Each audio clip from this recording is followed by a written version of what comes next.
Hello and welcome to our latest edition of our Business Spotlight series. Today I'm delighted to be joined by Daphne Metland from Thrive. Hello Daphne, it's lovely to see you. Hello Jenny, nice to see you as well. We're actually Thrive, words that change lives. And that bit's really important because that sums up what we do. Fantastic. So start off, tell us a little bit more then. Thrive, words that change lives. Tell us what that means and what you do out there in the world of business. We're a health agency. We produce health content and we produce very good health content. So it's evidence-based, it's medically reviewed and checked. And it all started way back when the internet first came along, because at the time I was a health journalist writing books and articles for magazines and newspapers. And I looked at this strange new thing called the internet and I thought anybody could publish anything.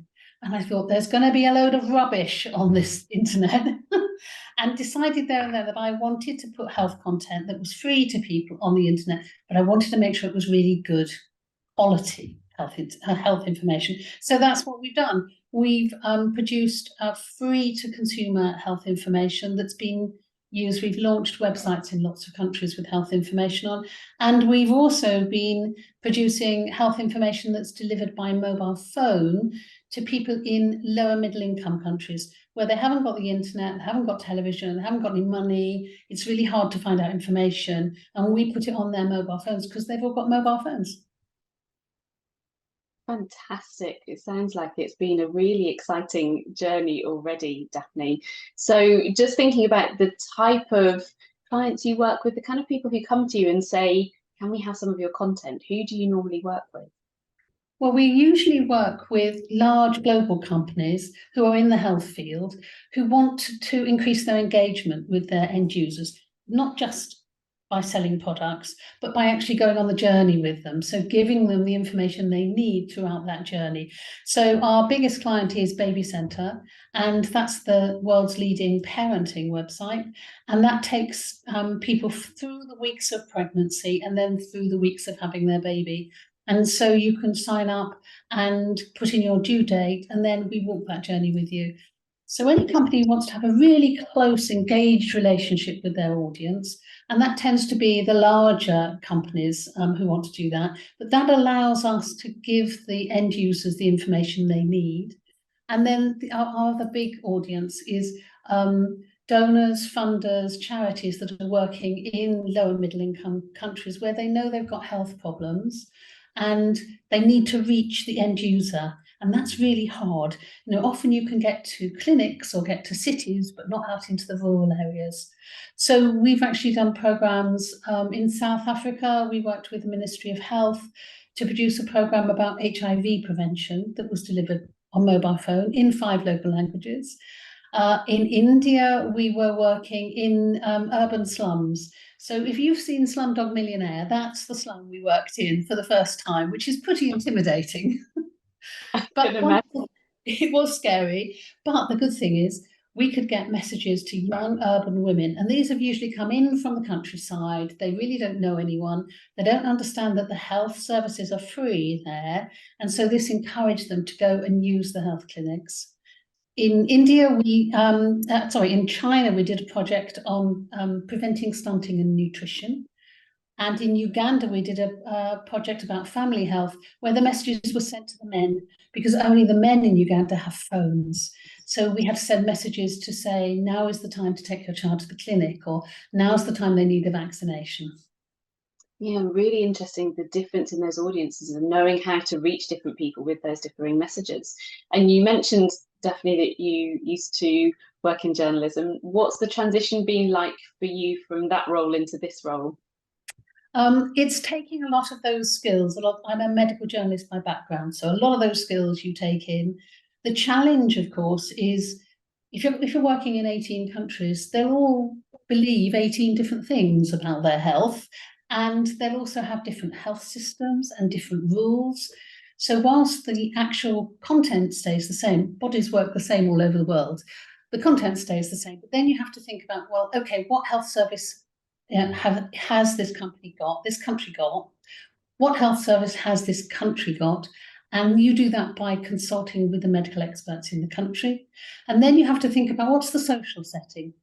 So, for instance, in India, a young woman who's pregnant will live with her husband's family, and the person who makes the decisions about what she can eat and whether she can go to the hospital will be the grandmother in the family. So you actually have to phrase it around whatever the social setting is. So those have been the key learnings, and you do that by going there, by going to the hospitals, by sitting on the floor in the slum with women and asking them about their lives. Absolutely, and just again picking up on those cultural differences. When you think about running the business now, what is it that you enjoy the most? Oh, I love being able to make our own rules. When you work for a big company, there are all sorts of rules that you have to fit with because it's a big company.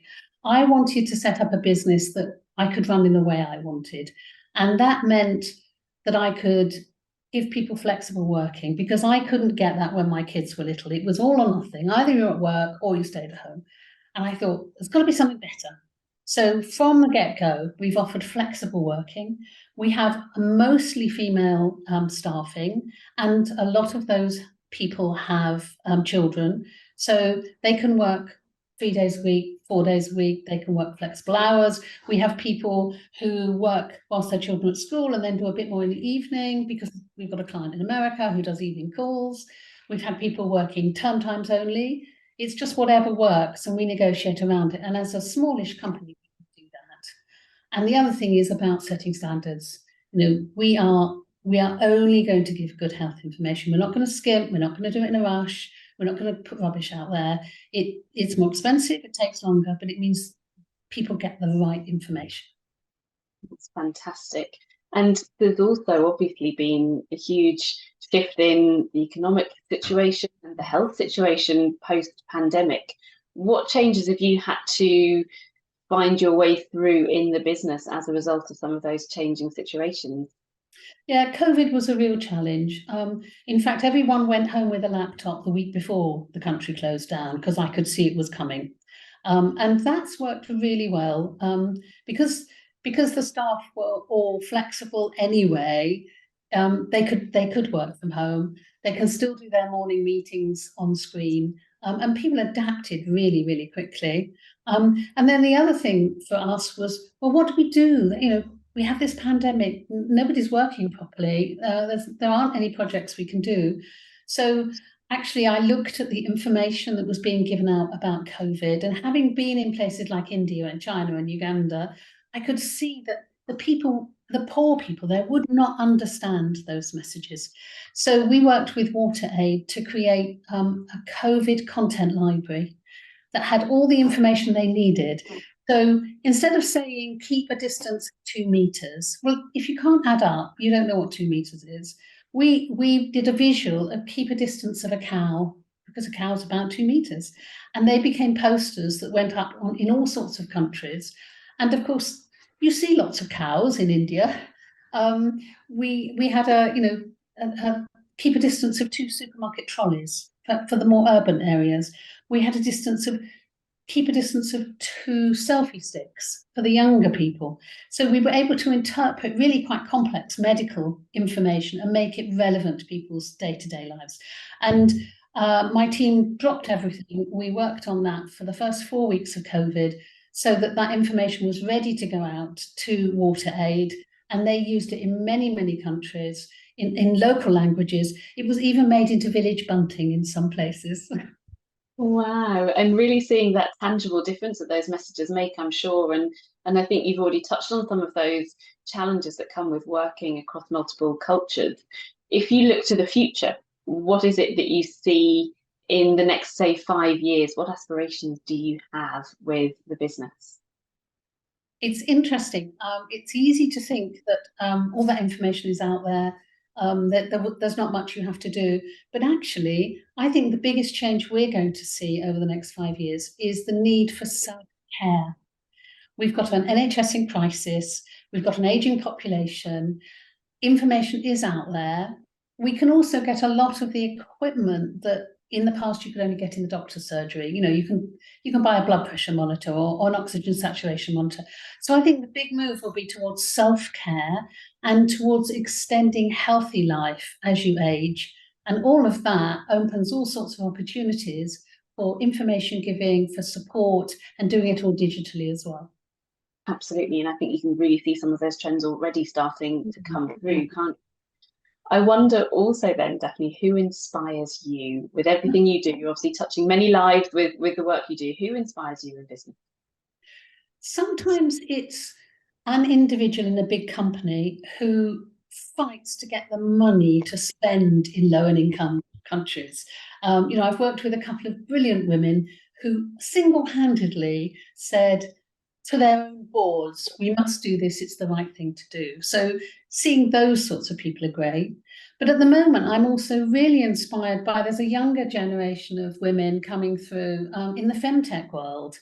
So these are women who are looking at menstrual issues, who are looking at things like endometriosis and menopause from a different point of view. Not, this is a medical problem that only a doctor can help me with, but what can I do to help myself? And they've developed apps and things that can take information and personalize it to give women the support they need. And I think that's a really clever thing to have done in a digital age, and I'm really impressed with it. Really impressive. And as you say, it touches on that growing trend of self-care, perhaps as well, being able to access those messages in different ways. Yes. If you were to look then back over everything that you've done since you started up, would it be possible to pick out one thing that you would like to do differently if you had the time all over again? I think business-wise it would. You know, I was a medical journalist, fascinated by health, loved what I did. And then suddenly I was running a company. And it took me a long time to really understand that if you run a company, that's your job. Your job isn't to write the content, it is to run the company. And I think if you're going to set a company up nowadays, one of the key things I would say is write a list of what you're really good at and write a list of what you're okay at, and then find someone else to do the okay things. So you only do the things only you can do, because nobody can do it all, and you need a really good team around you. Now, I've got a brilliant team, but it took me a long time to learn, actually, you can't fiddle with those words because they're perfect. That's wonderful. Wonderful reflections, but also some great advice in there as well, Daphne. Listen, thank you so much. It has been a real pleasure talking to you today. So interesting. If anyone would like to find out more about what you do, what's the best way for them to go about finding out more?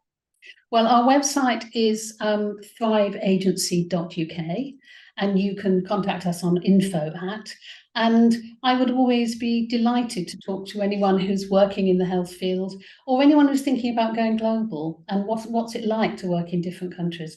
I find it so it makes me feel so enthusiastic when I talk to other people who are working in this field. So please do feel free to contact us. Fantastic. Thank you so much. And I wish you all the very best for the future with the business. Thank you, Jenny.